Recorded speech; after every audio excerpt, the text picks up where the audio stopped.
Hello students, secure future academy ਦੇ ਵਿੱਚ ਤੁਹਾਡਾ ਸਵਾਗਤ ਹੈ। ਮੇਰਾ ਨਾਮ ਰੋਹਿਤ ਕੁਮਾਰ। ਅੱਜ ਅਸੀਂ ਇੱਕ ਨਵਾਂ ਸਬਜੈਕਟ ਸਟਾਰਟ ਕਰਨ ਜਾ ਰਹੇ ਹਾਂ, ਜਿਸ ਦਾ ਨਾਮ ਹੈ ਭਾਰਤ ਦਾ ਇਤਿਹਾਸ। ਯਾਨੀ ਕਿ ਇਤਿਹਾਸ ਦੀ ਗੱਲ ਕਰੀਏ, ਹਿਸਟਰੀ ਦੀ ਗੱਲ ਕਰੀਏ ਤਾਂ ਭਾਰਤ ਦਾ ਇਤਿਹਾਸ 3 ਹਿੱਸਿਆਂ ਦੇ ਵਿੱਚ ਵੰਡਿਆ ਹੋਇਆ। ਸਭ ਤੋਂ ਪਹਿਲਾਂ ਅਗਰ ਗੱਲ ਕਰੀਏ ਤਾਂ ਪ੍ਰਾਚੀਨ ਭਾਰਤ ਦਾ ਇਤਿਹਾਸ, ਉਸ ਤੋਂ ਬਾਅਦ ਆਧੁਨਿਕ ਭਾਰਤ ਦਾ ਇਤਿਹਾਸ, ਉਸ ਤੋਂ ਬਾਅਦ ਹੈ ਜਿਹੜਾ ਉਹ ਹੈ ਆਧੁਨਿਕ ਭਾਰਤ ਦਾ ਇਤਿਹਾਸ। ਅਗਰ ਭਾਰਤ ਦੇ ਇਤਿਹਾਸ ਦੀ ਗੱਲ ਕਰੀਏ ਤਾਂ ਕਿਹਾ ਜਾਂਦਾ ਹੈ ਕਿ ਆਰੀਆ ਦੇ ਆਉਣ ਨਾਲ ਭਾਰਤ ਦਾ ਇਤਿਹਾਸ ਸ਼ੁਰੂ ਹੁੰਦਾ ਸੀ, ਪਰ ਖੁਦਾਈ ਤੋਂ 20ਵੀਂ ਸਦੀ ਦੇ ਵਿੱਚ ਭਾਵ 1921 ਦੇ ਵਿੱਚ ਜਿਹੜੀ ਖੁਦਾਈ ਹੋਈ ਹੈ, ਉੱਥੋਂ ਪਤਾ ਚੱਲਿਆ ਕਿ ਭਾਰਤ ਦੇ ਵਿੱਚ ਜਿਹੜਾ ਹੈ ਉਹ ਆਰੀਆ ਦੇ ਆਉਣ ਤੋਂ ਪਹਿਲਾਂ ਵੀ ਕੁਛ ਲੋਕ ਜਾਂ ਸਭਿਅਤਾ ਜਿਹੜੀ ਹੈ ਉਹ ਰਾਜ ਕਰਦੀ ਸੀ। ਲੇਕਿਨ ਉਸ ਸਭਿਅਤਾ ਦੇ ਬਾਰੇ ਜੋ ਕੁਛ ਵੀ ਸਾਨੂੰ ਪਤਾ ਚੱਲਿਆ ਉਹ ਸਿਰਫ ਤੇ ਸਿਰਫ ਖੁਦਾਈ ਤੋਂ ਪਤਾ ਚੱਲਿਆ, ਕਿਉਂਕਿ ਉਸ ਸਮੇਂ ਦੀਆਂ ਜੋ ਬਿਲਡਿੰਗਸ ਜਾਂ ਘਰ ਜੋ ਵੀ ਮਿਲਿਆ ਸਭ ਖੁਦਾਈ ਤੋਂ ਮਿਲਿਆ, ਯਾਨੀ ਕਿ ਉਹ ਧਰਤੀ ਦੇ ਵਿੱਚ ਦੱਬੇ ਜਾ ਚੁੱਕੇ ਸੀ। ਠੀਕ, ਉਸ ਤੋਂ ਬਾਅਦ ਕਹਿ ਸਕਦੇ ਹਾਂ ਅਸੀਂ ਕਿ ਆਰੀਆ ਆਏ ਸੀ, ਲੇਕਿਨ ਜੋ ਕੁਛ ਵੀ ਮਿਲਿਆ ਸਭ ਖੁਦਾਈ ਤੋਂ ਮਿਲਿਆ। ਠੀਕ ਹੈ, ਔਰ ਇਹ ਜਿਹੜਾ ਏਰੀਆ ਹੈ ਭਾਰਤ ਦੇ ਮੈਪ 'ਤੇ ਸਾਨੂੰ ਇਹ ਪਿੰਕ ਕਲਰ ਦੇ ਵਿੱਚ ਜਿਹੜਾ ਦਿਖ ਰਿਹਾ, ਇਹ ਸਿਰਫ ਇੰਨੇ ਏਰੀਏ ਦੇ ਵਿੱਚ ਫੈਲੀ ਹੋਈ ਸੀ। ਸਿਰਫ ਹੋ ਸਕਦਾ ਜ਼ਿਆਦਾ ਏਰੀਏ ਤੱਕ ਵੀ ਫੈਲੀ ਹੋਵੇ, ਪਰ ਹਾਲੇ ਤੱਕ ਜਿਹੜੇ ਸਬੂਤ ਆ ਸਿਰਫ ਇੰਨੇ ਏਰੀਏ ਤੋਂ ਹੀ ਮਿਲੇ ਹੈ। ਤਾਂ ਇੰਨੇ ਏਰੀਏ 'ਤੇ ਇੱਕ ਹੀ ਨਦੀ ਜਿਹੜੀ ਮੇਨ ਹੈ ਉਹ ਹੈ ਜੀ ਸਿੰਧੂ ਨਦੀ, ਯਾਨੀ ਕਿ ਇੰਡਸ ਰਿਵਰ। ਇਸ ਕਰਕੇ ਇਸ ਨੂੰ ਸਿੰਧੂ ਘਾਟੀ ਦੀ ਸਭਿਅਤਾ ਦਾ ਵੀ ਨਾਮ ਦਿੱਤਾ ਗਿਆ, ਜਾਂ ਇਹਨੂੰ ਇੰਗਲਿਸ਼ ਦੇ ਵਿੱਚ ਇੰਡਸ ਵੈਲੀ ਸਿਵਲਾਈਜੇਸ਼ਨ ਕਹਿੰਦੇ ਆ। ਵੈਲੀ ਦਾ ਕੀ ਮਤਲਬ ਹੈ ਜਾਂ ਘਾਟੀ ਦਾ ਕੀ ਮਤਲਬ ਹੈ? ਜੋ ਨਦੀ ਦੇ ਆਸੇ ਪਾਸੇ ਦਾ ਏਰੀਆ ਹੁੰਦਾ ਉਸ ਏਰੀਏ ਨੂੰ ਬੋਲਦੇ ਆ ਘਾਟੀ ਜਾਂ ਵੈਲੀ। ਠੀਕ ਹੈ ਜੀ। ਤਾਂ ਇਸ ਦਾ ਇੱਕ ਨਾਮ ਹੋਰ ਵੀ ਹੈ, ਹੜੱਪਾ ਦੀ ਸਭਿਅਤਾ, ਕਿਉਂਕਿ ਉਹ ਜਿਹੜਾ ਪਲੇਸ ਹੈ ਸਭ ਤੋਂ ਪਹਿਲਾਂ ਉਹੀ ਖੋਜਿਆ ਗਿਆ ਸੀ, ਇਸ ਕਰਕੇ ਇਸ ਨੂੰ ਹੜੱਪਾ ਦੀ ਸਭਿਅਤਾ ਵੀ ਕਿਹਾ ਜਾਂਦਾ, ਕਿਉਂਕਿ ਸਭ ਤੋਂ ਪਹਿਲਾਂ ਜਿਹੜਾ ਸਥਾਨ ਮਿਲਿਆ ਸੀ ਉਹ ਸੀ ਹੜੱਪਾ। ਅਗਰ ਇਸਦੇ ਟਾਈਮ ਪੀਰੀਅਡ ਦੀ ਗੱਲ ਕਰੀਏ ਤਾਂ ਇਸ ਦਾ ਟਾਈਮ ਪੀਰੀਅਡ ਜਿਹੜਾ ਉਹ 2500 ਤੋਂ ਲੈ ਕੇ 1750 BC ਤੱਕ ਦਾ ਹੈ। ਦੇਖੋ, BC ਦਾ ਮਤਲਬ ਹੈ ਈਸਵੀ ਪੂਰਵ, ਇੱਕ AD ਹੁੰਦਾ, ਉਸ ਦਾ ਮਤਲਬ ਈਸਵੀ ਪੰਜਾਬੀ ਦੇ ਵਿੱਚ।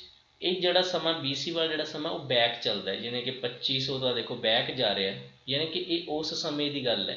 ਠੀਕ, ਉਸ ਤੋਂ ਬਾਅਦ ਇਹ 1750, 1749 ਤੇ 1748 ਕਰਦੇ ਕਰਦੇ ਜ਼ੀਰੋ ਤੱਕ ਪਹੁੰਚਿਆ। ਜਿਵੇਂ ਅਸੀਂ ਗ੍ਰਾਫ ਬਣਾਉਂਦੇ ਹਾਂ, ਜ਼ੀਰੋ ਤੱਕ ਪਹੁੰਚਿਆ, ਫਿਰ ਉਹ ਜ਼ੀਰੋ ਤੋਂ ਫਿਰ 1, ਫਿਰ 2, ਫਿਰ 3, ਫਿਰ 4 ਕਰਦੇ ਕਰਦੇ ਅੱਜ ਕਿੰਨਾ ਸਮਾਂ ਆ ਗਿਆ 2000 ਤੇ ਜਿਹੜਾ ਉਹ 22 ਚੱਲ ਰਿਹਾ, ਯਾਨੀ ਕਿ 2022 ਪਲੱਸ 1750, ਇੰਨੇ ਸਾਲ ਪਹਿਲਾਂ ਦੀ ਇਹ ਗੱਲ ਹੈ।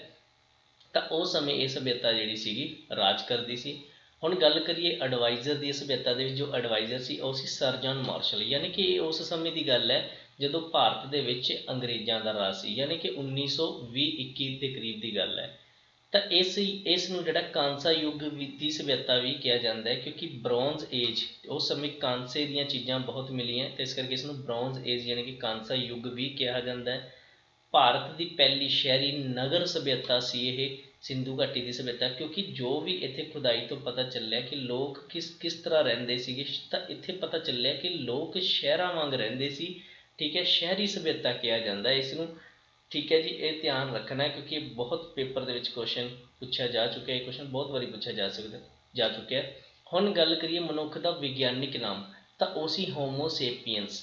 ਦੇਖੋ, ਜੋ ਵੀ ਉਸ ਸਮੇਂ ਦੇ ਦੱਬੇ ਹੋਏ ਲੋਕ ਮਿਲੇ ਆ, ਉਹਨਾਂ ਦੀਆਂ ਹੱਡੀਆਂ ਜੋ ਮਿਲੀਆਂ, ਠੀਕ ਹੈ, ਉਹਨਾਂ ਤੋਂ ਰਿਸਰਚ ਕੀਤੀ ਗਈ ਹੈ। ਤਾਂ ਇਸ ਤਰੀਕੇ ਨਾਲ ਵਿਗਿਆਨੀਆਂ ਨੇ ਜਿਹੜਾ ਉਹ ਮਨੁੱਖ ਦਾ ਜਿਹੜਾ ਪਤਾ ਲਗਾਇਆ ਉਸ ਸਮੇਂ ਕਿਸ ਤਰ੍ਹਾਂ ਦਾ ਮਨੁੱਖ ਸੀ, ਤਾਂ ਉਹ ਸੀਗਾ ਹੋਮੋ ਸੇਪੀਅੰਸ। ਠੀਕ ਹੈ, ਇਹ ਧਿਆਨ ਰੱਖਣਾ, ਵੀ ਕੁਐਸਚਨ ਬਹੁਤ ਇੰਪੋਰਟੈਂਟ ਹੈ। ਵੈਸੇ ਤਾਂ ਇਸ ਵਿੱਚ ਸਾਰੇ ਇੰਪੋਰਟੈਂਟ ਕੁਐਸਚਨ ਹੀ ਪਾਏ ਹੋਏ ਹੈ। ਉਸ ਤੋਂ ਬਾਅਦ ਗੱਲ ਕਰੀਏ ਮਨੁੱਖ ਦੁਆਰਾ ਬਣਾਇਆ ਗਿਆ ਪਹਿਲਾ ਜਿਹੜਾ ਔਜ਼ਾਰ ਸੀ ਉਹ ਕੁਹਾੜੀ ਸੀ, ਪੱਥਰ ਦੀ ਸੀ।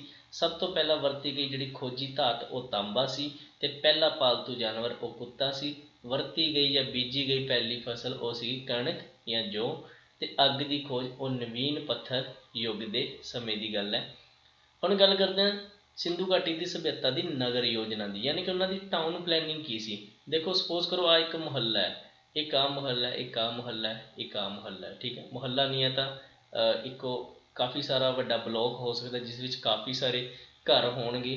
ਠੀਕ ਹੈ, ਆਹ ਜਿਹੜੀਆਂ ਰਾਈਟ ਐਂਗਲ 'ਤੇ ਕੱਟ ਰਹੀਆਂ ਇਹ ਕੀ ਹੈ, ਇਸ ਗਲੀਆਂ ਹੈ, ਯਾਨੀ ਕਿ ਇਹਨਾਂ ਦੇਖੋ ਅੱਜ ਕੱਲ੍ਹ ਕੀ ਹੈ, ਹੋ ਸਕਦਾ ਕੋਈ ਗਲੀ ਸਟਾਰਟਿੰਗ ਦੇ ਵਿੱਚ ਖੁੱਲ੍ਹੀ ਹੈ, ਅੱਗੇ ਜਾ ਕੇ ਪੀੜੀ ਹੋ ਜਾਏ, ਜਾਂ ਆਪਾਂ ਜਿਸ ਤਰ੍ਹਾਂ ਘਰ ਬਣੀ ਜਾਂਦੇ ਬਸ ਜਿਸ ਕਬਜ਼ਾ ਕਹਿ ਲਓ, ਕੁਛ ਕਹਿ ਲਓ, ਉਸ ਤਰੀਕੇ ਦੇ ਨਾਲ ਆਪਣੇ ਜਿਹੜੇ ਗਲੀਆਂ ਕੋਈ ਟੇਢੀਆਂ ਜਾ ਰਹੀਆਂ, ਕੋਈ ਤਿਰਛੀਆਂ ਜਾ ਰਹੀਆਂ। ਲੇਕਿਨ ਇਹਨਾਂ ਦੀ ਸਭਿਅਤਾ ਦੇ ਵਿੱਚ ਦੇਖੋ ਨਗਰ ਯੋਜਨਾ ਸੀਗੀ ਪੂਰੀ ਦੀ ਪੂਰੀ ਰਾਈਟ ਐਂਗਲ 'ਤੇ, ਯਾਨੀ ਕਿ ਅਗਰ ਹਵਾ ਚੱਲਦੀ ਹੈ ਇੱਧਰਲੀ ਸਾਈਡ ਤਾਂ ਸਾਰਾ ਜਿਹੜਾ ਪੱਤੇ ਪੁੱਤੇ ਜੋ ਵੀ ਦਰਖਤਾਂ ਦੇ ਜੋ, ਕਿਉਂਕਿ ਉਸ ਲਿਫਾਫੇ ਤਾਂ ਨਹੀਂ ਹੋਣਗੇ, ਲੇਕਿਨ ਜੋ ਵੀ ਕੂੜਾ ਕਰਕਟ ਸੀ, ਜਿਸ ਮਤਲਬ ਕੂੜਾ ਕਰਕਟ ਕੀ ਹੋਏਗਾ, ਪੱਤੇ ਹੀ ਹੋ ਸਕਦੇ ਉਸ ਸਮੇਂ ਦੇ ਵਿੱਚ, ਠੀਕ, ਕਾਗਜ਼ ਦੀ ਵੀ ਖੋਜ ਨਹੀਂ ਹੋਈ ਸੀ, ਤਾਂ ਉਹ ਸਾਰੇ ਦੇ ਸਾਰੇ ਇੱਧਰ, ਅਗਰ ਇੱਧਰ ਹਵਾ ਚੱਲ ਰਹੀ ਤਾਂ ਇੱਧਰ, ਜਿਸ ਡਾਇਰੈਕਸ਼ਨ ਦੇ ਵਿੱਚ ਹਵਾ ਹੈ ਸਾਰੀ ਜਿਹੜੀ ਸਾਰਾ ਕੂੜਾ ਕਰਕਟ ਇੱਕ ਹੀ ਡਾਇਰੈਕਸ਼ਨ 'ਚ ਚਲਾ ਜਾਂਦਾ। ਦੇਖੋ ਇਹ ਬਹੁਤ ਵਧੀਆ ਚੀਜ਼ ਸੀ।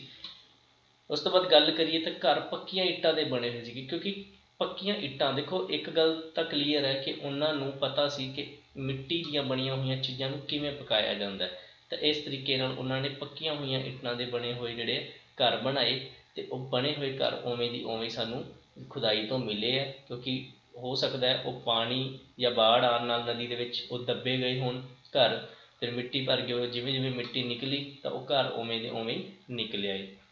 ਘਰ 1 ਤੋਂ 2 ਮੰਜ਼ਿਲਾ ਹੋਇਆ ਕਰਦੇ ਸਨ, ਮਤਲਬ ਕਿਤੇ ਕਿਤੇ ਘਰ 1 ਮੰਜ਼ਲੀ ਮਿਲੇ ਅਤੇ ਕਿਤੇ ਕਿਤੇ 2 ਮੰਜ਼ਲੀ ਵੀ ਮਿਲੇ, ਜਾਣੀ ਕਿ ਉੱਪਰ ਚੁਬਾਰੇ ਵੀ ਹੁੰਦੇ ਸੀ। ਘਰਾਂ ਦੇ ਵਿੱਚ ਲੱਕੜੀਆਂ ਦਾ ਵੀ ਪ੍ਰਯੋਗ ਹੋਇਆ ਕਰਦਾ ਸੀ। ਘਰਾਂ ਦੇ ਵਿੱਚ ਰਸੋਈ ਅਤੇ ਇਸ਼ਨਾਨ ਘਰ ਹੋਇਆ ਕਰਦੇ ਸੀ। ਕਿਤੇ ਕਿਤੇ ਘਰਾਂ ਵਿੱਚ ਵਿਹੜੇ ਵਿੱਚ ਖੂਹ ਵੀ ਹੋਇਆ ਕਰਦੇ ਸਨ। ਦੇਖੋ ਉਹ ਸਭ ਚੀਜ਼ਾਂ ਮਿਲੀਆਂ ਜੋ ਅੱਜ ਦੇ ਮਨੁੱਖ ਦੀਆਂ ਜ਼ਰੂਰਤਾਂ, ਉਸ ਸਮੇਂ ਵੀ ਇਹ ਜ਼ਰੂਰਤਾਂ ਸੀ, ਔਰ ਬੜੇ ਹੀ ਮਤਲਬ ਕਿ ਪੂਰੀ ਸ਼ਾਨ ਦੇ ਨਾਲ ਰਹਿੰਦੇ ਸੀ ਉਹ। ਘਰਾਂ ਦੇ ਦਰਵਾਜ਼ੇ ਮੇਨ ਸੜਕ ਵੱਲ ਨਾ ਖੁੱਲ੍ਹ ਕੇ ਗਲੀਆਂ ਵੱਲ ਖੁੱਲ੍ਹਦੇ ਸਨ, ਪਰ ਕਾਲੀਆ ਬੰਗਾ ਅਤੇ ਲੋਥਲ ਦੇ ਵਿੱਚ ਘਰਾਂ ਦੇ ਦਰਵਾਜ਼ੇ ਉਹ ਮੇਨ ਸੜਕ ਵੱਲ ਖੁੱਲ੍ਹਦੇ ਸਨ, ਕਿਉਂਕਿ ਇਹ ਵਪਾਰਕ ਨਗਰ ਸੀ। ਕਹਿਣ ਦਾ ਮਤਲਬ ਸੜਕ ਵਾਲੀ ਸਾਈਡ 'ਤੇ, ਦੇਖੋ ਜੇ ਅੱਜ ਕੱਲ੍ਹ ਤਾਂ ਕੀ ਹੈ, ਹੁਣ ਅੱਜ ਕੱਲ੍ਹ ਕਹਿੰਦੇ ਕਿ ਸੜਕ ਦੇ ਉੱਤੇ ਜੇ ਅਗਰ ਜਗ੍ਹਾ ਲਈ ਹੈ, ਨੀਚੇ ਦੁਕਾਨ ਉੱਪਰ ਮਕਾਨ, ਠੀਕ ਹੈ, ਜਾਂ ਫਿਰ ਅਗਰ ਜ਼ਿਆਦਾ ਕੋਈ ਏਰੀਏ 'ਚ ਅਗਰ ਕਿਸੇ ਦੀ ਜਗ੍ਹਾ ਤਾਂ ਸ਼ਾਇਦ ਉਸ ਦਾ ਮੇਨ ਗੇਟ ਜਿਹੜਾ ਸੜਕ ਵੱਲ ਖੁੱਲ੍ਹਦਾ, ਪਰ ਉਦੋਂ ਇਸ ਤਰੀਕੇ ਨਾਲ ਨਹੀਂ ਸੀ। ਪਰ ਕਾਲੀ ਬੰਗਾ ਅਤੇ ਲੋਥਲ ਦੇ ਵਿੱਚ ਜ਼ਰੂਰ ਘਰਾਂ ਦੇ ਗੇਟ ਮੇਨ ਜਿਹੜੀ ਸੜਕ ਵੱਲ ਉਹ ਖੁੱਲ੍ਹਦੇ ਸੀ, ਕਿਉਂਕਿ ਇਹ ਵਪਾਰਕ ਨਗਰ ਸੀ। ਉਸ ਤੋਂ ਬਾਅਦ ਗੱਲ ਕਰੀਏ, ਸੜਕਾਂ ਇੱਕ ਦੂਸਰੇ ਨੂੰ 90 ਡਿਗਰੀ ਦੇ ਜਾਂ ਸਮਕੋਣ 'ਤੇ ਕੱਟਦੀਆਂ ਸੀ, ਕਿਉਂਕਿ ਰਾਈਟ ਐਂਗਲ 'ਤੇ ਹੀ ਸਾਰੀਆਂ ਕੱਟਦੀਆਂ ਸੀ ਇੱਕ ਦੂਜੇ ਨੂੰ ਸੜਕਾਂ ਚੌੜੀਆਂ ਵੀ ਸੀਗੀਆਂ, ਗਲੀਆਂ ਵੀ ਚੌੜੀਆਂ ਹੁੰਦੀਆਂ ਸੀ। ਛੋਟੀਆਂ ਸੜਕਾਂ ਵੱਡੀਆਂ ਸੜਕਾਂ ਨੂੰ ਕੱਟਦੀਆਂ ਸਨ, ਕਿਉਂਕਿ ਮੰਨ ਲਓ ਇੱਕ ਵੱਡੀ ਸੜਕ ਹੈ, ਠੀਕ ਹੈ, ਤਾਂ ਛੋਟੀਆਂ ਛੋਟੀਆਂ ਸੜਕਾਂ ਉਹਦੇ ਵਿੱਚ ਆ ਕੇ ਮਿਲਦੀਆਂ ਸੀ। ਇੱਕ ਚੀਜ਼ ਹੋਰ ਹੈ, ਜਦੋਂ ਕਿਸੇ ਵੀ ਗਲੀ ਦੇ ਮੋੜ 'ਤੇ ਜਦੋਂ ਕੋਈ ਘਰ ਹੁੰਦਾ ਸੀ ਤਾਂ ਪੂਰਾ ਗੁਲਾਈ ਦੇ ਵਿੱਚ ਹੁੰਦਾ ਸੀ, ਯਾਨੀ ਕਿ ਪੂਰਾ ਗੁਲਾਈ ਦੇ ਵਿੱਚ ਹੁੰਦਾ ਸੀ, ਇੱਧਰਲਾ ਘਰ ਵੀ ਅਤੇ ਇੱਧਰਲਾ ਘਰ ਵੀ ਪੂਰਾ ਗੁਲਾਈ 'ਚ ਹੁੰਦਾ ਸੀ। ਕਾਰਨ ਕੀ ਸੀ? ਤਾਂ ਕਿ ਬੈਲ ਗੱਡੀਆਂ ਉਦੋਂ ਆਸਾਨੀ ਦੇ ਨਾਲ ਮੁੜ ਸਕਣ। ਹੁਣ ਗੱਲ ਕਰਦੇ ਹਾਂ ਧਾਰਮਿਕ ਜੀਵਨ ਦੀ, ਤਾਂ ਉਹ ਲੋਕ ਜਿਹੜੀ ਆ ਮਾਤਾ ਦੁਰਗਾ ਦੇਵੀ ਦੀ ਅਤੇ ਸ਼ਿਵ ਜਿਹੜਾ ਪਸ਼ੂਪਤੀ ਸ਼ਿਵ ਦੀ ਯਾਨੀ ਕਿ ਪੂਜਾ ਕਰਦੇ ਸਨ। ਕੁੱਬੜ ਵਾਲੇ ਸਾਂਢ ਦੀ ਪੂਜਾ ਕਰਦੇ ਸਨ, ਜਿਸ ਦੇ ਉੱਪਰ ਜਿਹੜਾ ਹੈਗਾ ਢੁੱਡ ਬਣਿਆ ਹੁੰਦਾ ਇਸ ਤਰ੍ਹਾਂ। ਉਸ ਤੋਂ ਬਾਅਦ ਜਾਨਵਰਾਂ ਅਤੇ ਰੁੱਖਾਂ ਦੀ ਪੂਜਾ ਕਰਦੇ ਸਨ, ਉਹ ਪਿੱਪਲ ਨੂੰ ਜ਼ਿਆਦਾ ਪੂਜਦੇ ਸਨ। ਅਤੇ ਕੁਐਸਚਨ ਪੁੱਛੇ ਜਾਂਦੇ ਆ ਕਿ ਉਹ ਕਿਸ ਦੀ ਪੂਜਾ ਕਰਦੇ ਸੀ। ਮੂਰਤੀ ਪੂਜਾ ਦੀ ਸ਼ੁਰੂਆਤ ਸਿੰਧੂ ਘਾਟੀ ਸੱਭਿਅਤਾ ਤੋਂ ਹੋਈ, ਪਰ ਇਸ ਸੱਭਿਅਤਾ ਦੇ ਵਿੱਚ ਮੰਦਰ ਨਹੀਂ ਮਿਲੇ। ਇਹਦਾ ਮਤਲਬ ਇਹ ਹੈ ਕਿ ਲੋਕ ਜੋ ਵੀ ਪੂਜਾ ਪਾਠ ਕਰਦੇ ਸੀ ਉਹ ਘਰੇ ਹੀ ਕਰਦੇ ਸੀ। ਸਵਾਮਿਤਿਕ ਚਿੰਨ੍ਹ ਹੜੱਪਾ ਸੱਭਿਅਤਾ ਦੀ ਦੇਣ ਹੈ, ਜਿਹਨੂੰ ਅਸੀਂ ਆਮ ਭਾਸ਼ਾ ਦੇ ਵਿੱਚ ਸਾਥੀਆ ਵਗੈਰਾ ਕੁਛ ਬੋਲਦੇ ਹਾਂ, ਠੀਕ ਹੈ, ਉਹ ਜਿਹੜਾ ਹੈਗਾ ਉਹ ਸਿੰਧੂ ਘਾਟੀ ਦੀ ਸੱਭਿਅਤਾ ਤੋਂ ਹੀ ਉਹ ਮਿਲਿਆ। ਆਹ ਵਾਲੀ ਚੀਜ਼ ਸਵਾਸਤਿਕ ਚਿੰਨ੍ਹ ਬੋਲਦੇ ਨੂੰ, ਇਹ ਜਿਹੜਾ ਸਿੰਧੂ ਘਾਟੀ ਦੀ ਸੱਭਿਅਤਾ ਤੋਂ ਹੀ ਮਿਲਿਆ ਸੀ। ਇਹ ਲੋਕ ਜਾਦੂ ਟੂਣੇ ਦੇ ਵਿੱਚ ਵਿਸ਼ਵਾਸ ਕਰਦੇ ਸੀ, ਠੀਕ, ਯਾਨੀ ਕਿ ਥੋੜ੍ਹਾ ਬਹੁਤ ਜਾਦੂ ਟੂਣੇ ਦੇ ਵਿੱਚ ਵਿਸ਼ਵਾਸ ਕਰਦੇ ਸੀ, ਕਿਉਂਕਿ ਇਹ ਲੋਕ ਜਿਹੜੇ ਆ ਉਸ ਸਮੇਂ ਦੇ ਵਿੱਚ ਕੋਈ ਬਿਜਲੀ ਤੋਂ ਜਾਂ ਕੋਈ ਆਸਮਾਨ ਦੇ ਵਿੱਚ ਕਿਸੇ ਵੀ ਤਰ੍ਹਾਂ ਦੀ ਹਰਕਤ ਤੋਂ ਜਿਹੜੇ ਆ ਡਰਦੇ ਸੀ, ਇਸ ਲਈ ਸ਼ਾਇਦ ਇਹ ਟੂਣੇ ਵਗੈਰਾ ਜਾਦੂ ਟੂਣੇ ਵਗੈਰਾ ਕਰਦੇ, ਕਿਉਂਕਿ ਤਵੀਤ ਵਗੈਰਾ ਜਾਂ ਕੁਛ ਇਹੋ ਜਿਹੀਆਂ ਚੀਜ਼ਾਂ ਮਿਲੀਆਂ ਖੁਦਾਈਆਂ ਤੋਂ ਤਾਂ ਪਤਾ ਲੱਗਿਆ। ਬਿਲਕੁਲ ਸੇਮ ਉਵੇਂ ਹੈ ਜਿਵੇਂ ਅੱਜ ਦੇ ਲੋਕ ਰਹਿ ਰਹੇ, ਬਸ ਸਿਰਫ ਅੱਜ ਦੇ ਯੁੱਗ ਦੇ ਵਿੱਚ ਜੋ ਟੈਕਨੀਕਲ ਚੀਜ਼ ਹੈ ਬਸ ਉਸ ਨੂੰ ਕੱਢ ਦਿਓ, ਬਾਕੀ ਸਾਰਾ ਸੇਮ ਹੀ ਲੱਗਦਾ ਹੈ। ਅਗਰ ਗੱਲ ਕਰੀਏ ਸਮਾਜਿਕ ਜੀਵਨ, ਕਿਸੇ ਵੀ ਤਰ੍ਹਾਂ ਦੀ ਜਾਤ ਪਾਤ ਵਿੱਚ ਸਮਾਜ ਨਹੀਂ ਵੰਡਿਆ ਹੋਇਆ ਸੀ। ਅੱਜ ਵਾਂਗੂ ਜਾਤਾਂ ਦੇ ਵਿੱਚ ਧਰਮਾਂ ਦੇ ਵਿੱਚ ਨਹੀਂ ਵੰਡਿਆ ਹੋਇਆ ਸੀ ਉਸ ਸਮੇਂ ਦਾ ਸਮਾਜ। ਇਸਤਰੀਆਂ ਦੀ ਦਸ਼ਾ ਚੰਗੀ ਸੀ, ਕਿਉਂਕਿ ਜੋ ਵੀ ਮੂਰਤੀਆਂ ਵਗੈਰਾ ਮਿਲੀਆਂ ਜਾਂ ਫਿਰ ਜੋ ਵੀ ਕੋਈ ਉਸ ਸਮੇਂ ਦੇ ਕੋਈ ਵੀ ਜਿਹੜੇ ਮਿਲੇ ਹੈ ਕੁਛ ਲੇਡੀਜ਼ ਦੇ ਨਾਲ ਜੋ ਰਿਲੇਟਡ ਜੋ ਵੀ ਚੀਜ਼ਾਂ ਮਿਲੀਆਂ ਉੱਥੋਂ ਵੀ ਪਤਾ ਚੱਲਦਾ ਕਿ ਇਸਤਰੀਆਂ ਦੀ ਦਸ਼ਾ ਜਿਹੜੀ ਉਹ ਚੰਗੀ ਸੀ। ਕਿਸੇ ਤਰ੍ਹਾਂ ਦੀ ਕੋਈ ਕੁਰੀਤੀ ਨਹੀਂ ਫੈਲੀ ਸੀ, ਜਿਵੇਂ ਕਿ ਬਾਲ ਵਿਆਹ, ਸਤੀ ਪ੍ਰਥਾ, ਪਰਦਾ ਪ੍ਰਥਾ, ਕਿਉਂਕਿ ਇਸ ਦੇ ਕੋਈ ਸਬੂਤ ਨਹੀਂ ਮਿਲੇ ਹੈ। ਇਸਤਰੀਆਂ ਨੂੰ ਪੁਰਸ਼ਾਂ ਦੇ ਬਰਾਬਰ ਸਮਝਿਆ ਜਾਂਦਾ ਸੀ। ਲੋਕ ਫੈਸ਼ਨ ਕਰਦੇ ਸੀ, ਮਣਕੇ, ਚੂੜੀਆਂ, ਹਾਰ, ਵਾਲੀਆਂ, ਕੈਂਠੇ, ਸੁਰਮਾ, ਕੜੇ, ਲਾਲੀ ਆਦਿ ਸਾਰੀਆਂ ਚੀਜ਼ਾਂ ਦਾ ਪ੍ਰਯੋਗ ਕਰਦੇ ਸੀ, ਕਿਉਂਕਿ ਸਾਰੀਆਂ ਚੀਜ਼ਾਂ ਹੀ ਖੁਦਾਈ ਤੋਂ ਮਿਲੀਆਂ। औरतां घग्गरा चोली पहनदियां सी क्योंकि मूर्तियां मिलियां उहदे विच दिखाया गया है। मर्द जिहड़े धोती पहनते सन अते शॉल वगैरह लपेटते सी। ਹੁਣ ਗੱਲ ਕਰੀਏ ਮਨੋਰੰਜਨ ਦਾ ਸਾਧਨ ਕੀ ਸੀ ਉਹਨਾਂ ਦਾ। ਮਨੋਰੰਜਨ ਲਈ ਨੱਚਣਾ, ਜੂਆ ਖੇਡਣਾ, ਚੌਪਟ ਖੇਡਣਾ, ਸ਼ਿਕਾਰ ਕਰਨਾ, ਬਲਦ ਗੱਡੀ ਦੀ ਦੌੜ ਆਦਿ ਪ੍ਰਯੋਗ ਕਰਦੇ ਸਨ ਕਿਉਂਕਿ ਇਹ ਸਾਰੀਆਂ ਚੀਜ਼ਾਂ ਖੁਦਾਈ ਤੋਂ ਮਿਲੀਆਂ। ਮੌਤ ਤੋਂ ਬਾਅਦ ਸਰੀਰ ਨੂੰ ਦਫਨਾਉਣਾ ਅਤੇ ਸਾੜਨ ਦੀਆਂ ਦੋਨੋਂ ਪ੍ਰਥਾਵਾਂ ਪ੍ਰਚਲਿਤ ਸੀ ਕਿਉਂਕਿ ਦਫਨਾਏ ਹੋਏ ਸਰੀਰ ਵੀ ਉਸ ਸਮੇਂ ਦੇ ਵਿੱਚ ਮਿਲੇ ਹੈ। ਸਮਾਜ ਮਾਤਰ ਪ੍ਰਧਾਨ ਯਾਨੀ ਕਿ ਇਸਤਰੀ ਪ੍ਰਧਾਨ ਸੀ। ਦੇਖੋ ਸਮਾਜ ਜਿਹੜਾ ਨਾ ਉਦੋਂ ਇਸਤਰੀ ਪ੍ਰਧਾਨ ਸੀ। ਜਿਸ ਤਰ੍ਹਾਂ ਅੱਜ ਕਿਹਾ ਜਾਂਦਾ ਹੈ ਕਿ ਪੁਰਸ਼ ਪ੍ਰਧਾਨ ਸਮਾਜ ਹੈ, ਲੇਕਿਨ ਉਦੋਂ ਇਸਤਰੀ ਪ੍ਰਧਾਨ ਸੀ ਕਿਉਂਕਿ ਸਭ ਤੋਂ ਵੱਧ ਮੂਰਤੀਆਂ ਇਸਤਰੀਆਂ ਦੀ ਮਿਲੀਆਂ। ਇੱਥੋਂ ਇਹ ਆਈਡੀਆ ਲਗਾਇਆ ਗਿਆ। ਸਮਾਜ ਦੀ ਵੰਡ ਕੰਮ ਦੇ ਆਧਾਰ ਤੇ ਅਗਰ ਗੱਲ ਕਰੀਏ, ਸਭ ਤੋਂ ਪਹਿਲਾਂ ਕੰਮ ਦੇ ਆਧਾਰ ਤੇ ਸਮਾਜ ਦੀ ਜ਼ਰੂਰ ਵੰਡ ਸੀ।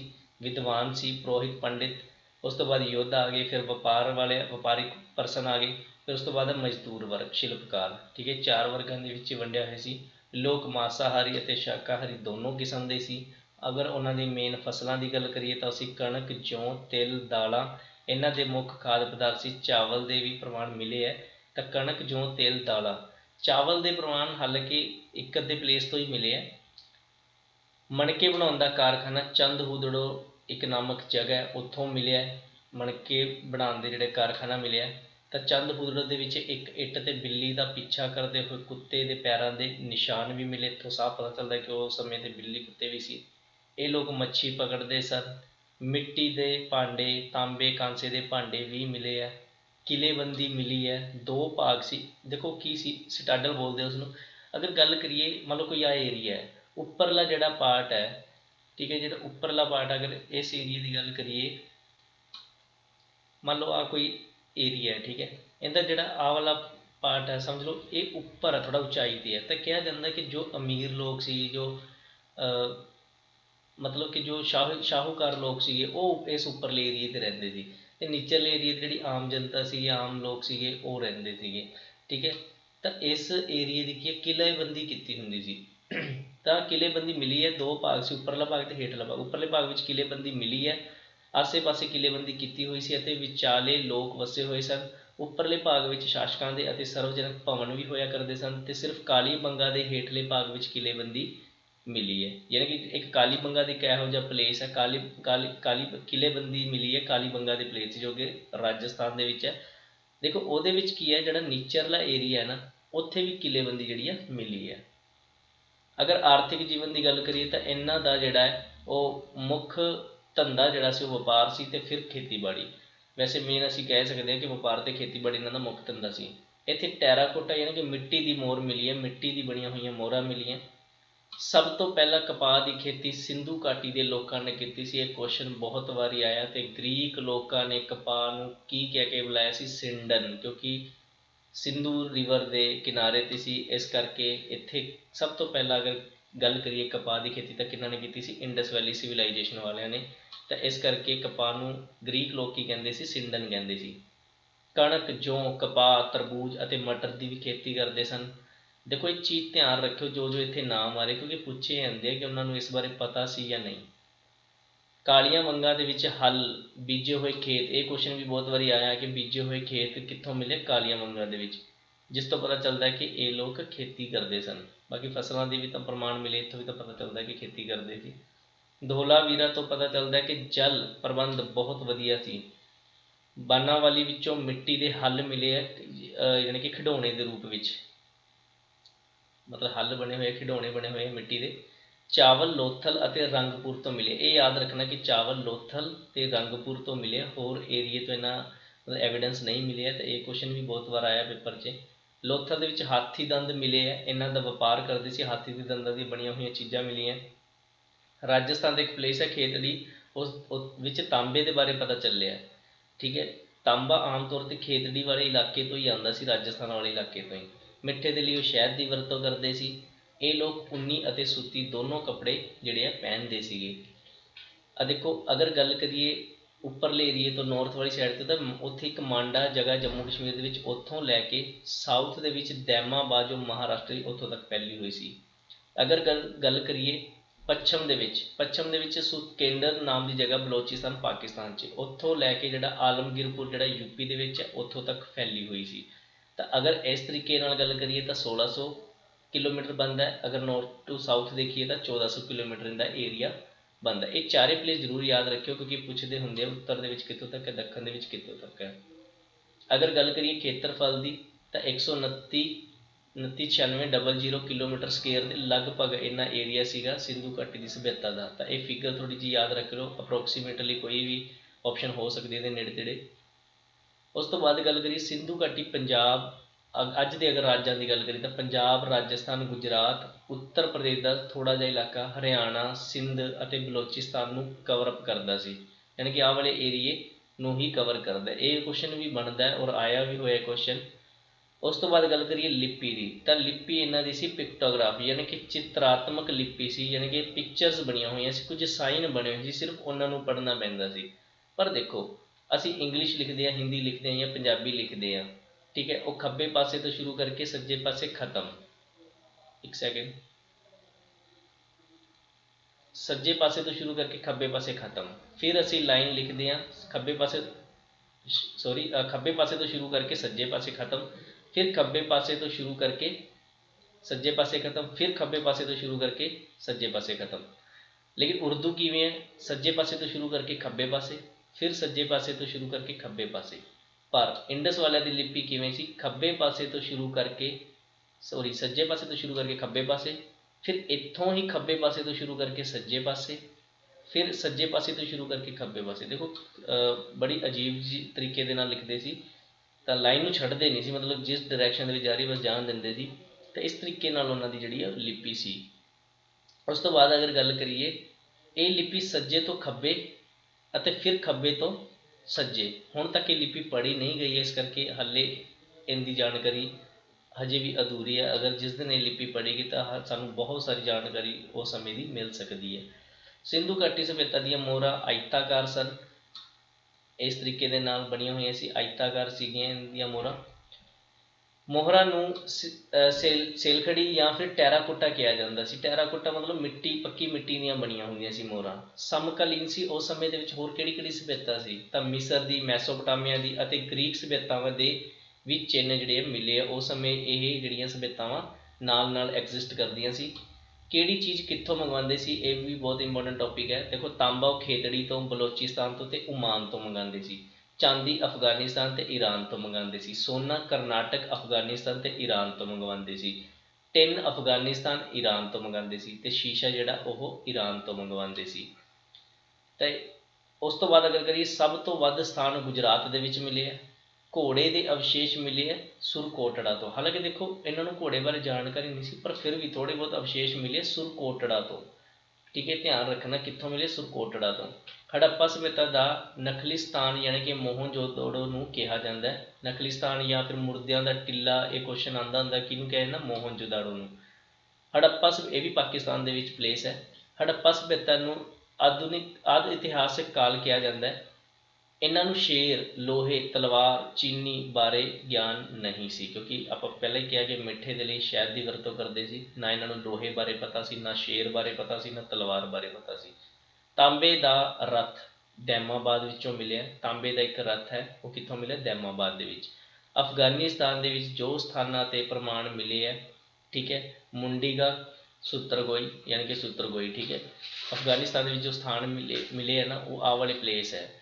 ਤਾਂ ਬਸ ਇੰਨਾ ਹੀ ਅੱਜ ਦਾ ਟੌਪਿਕ ਹੈ। ਅਗਲੇ ਵੀਡੀਓ ਦੇ ਵਿੱਚ ਜਿਹੜਾ ਨੈਕਸਟ ਟੌਪਿਕ ਕਰਾਂਗੇ ਅਸੀਂ, ਸੈਕਿੰਡ ਪਾਰਟ ਜਿਹੜਾ ਇਹਦਾ ਕਰਾਂਗੇ ਇਸੇ ਹੀ ਟੌਪਿਕ ਦਾ। ਉਸ ਦੇ ਵਿੱਚ ਅਸੀਂ ਦੱਸਾਂਗੇ ਕਿ ਕਿਸ ਨੇ ਕਿਸ ਪਲੇਸ ਦੀ ਖੋਜ ਕੀਤੀ ਹੈ, ਕਿਸ ਨਦੀ ਦੇ ਉਹ ਪਲੇਸ ਹੈਗੇ ਹੈ, ਅਤੇ ਉੱਥੋਂ ਕੀ ਚੀਜ਼ਾਂ ਮਿਲੀਆਂ। ਕਿਉਂਕਿ ਉਹ ਪੂਰਾ ਇੱਕ ਟੇਬਲ ਹੈ, ਉਹ ਪੂਰੇ ਦਾ ਪੂਰਾ ਟੇਬਲ ਯਾਦ ਕਰਨਾ ਬਹੁਤ ਜ਼ਰੂਰੀ ਹੈ। ਲੇਕਿਨ ਜਸਟ ਤੁਹਾਨੂੰ ਹਲਕੀ ਜਿਹੀ ਜਾਣਕਾਰੀ ਦਿੱਤੀ ਹੈ ਇਹਦੇ ਵਿੱਚ, ਪਰ ਇਸ ਤੋਂ ਕੁਐਸਚਨ ਕੋਈ ਵੀ ਬਾਹਰ ਨਹੀਂ ਆਉਂਦਾ। ਉਮੀਦ ਕਰਦਾ ਤੁਹਾਨੂੰ ਅੱਜ ਦਾ ਇਹ ਟੌਪਿਕ ਜਿਹੜਾ ਸਮਝ ਆਇਆ ਹੋਵੇਗਾ। ਤਾਂ ਅਸੀਂ ਇਸ ਤੋਂ ਬਾਅਦ ਜਿਹੜਾ ਹੈਗਾ ਨੈਕਸਟ ਟੌਪਿਕ, ਨੈਕਸਟ ਪਾਰਟ ਕਰਾਂਗੇ, ਠੀਕ ਹੈ ਜੀ। So thank you so much. ਪਰ ਵੀਡੀਓ ਨੂੰ ਸ਼ੇਅਰ ਜ਼ਰੂਰ ਕਰਿਓ, ਠੀਕ ਹੈ, ਬੈਲ ਆਈਕਨ ਜਿਹੜਾ ਜ਼ਰੂਰ ਦਬਾਇਓ ਤਾਂ ਕਿ ਤੁਹਾਨੂੰ ਆਉਣ ਵਾਲੀ ਜਿਹੜੀ ਵੀਡੀਓ ਦਾ ਨੋਟੀਫਿਕੇਸ਼ਨ ਮਿਲਦਾ ਰਹੇ। ਓਕੇ ਜੀ, ਥੈਂਕ ਯੂ।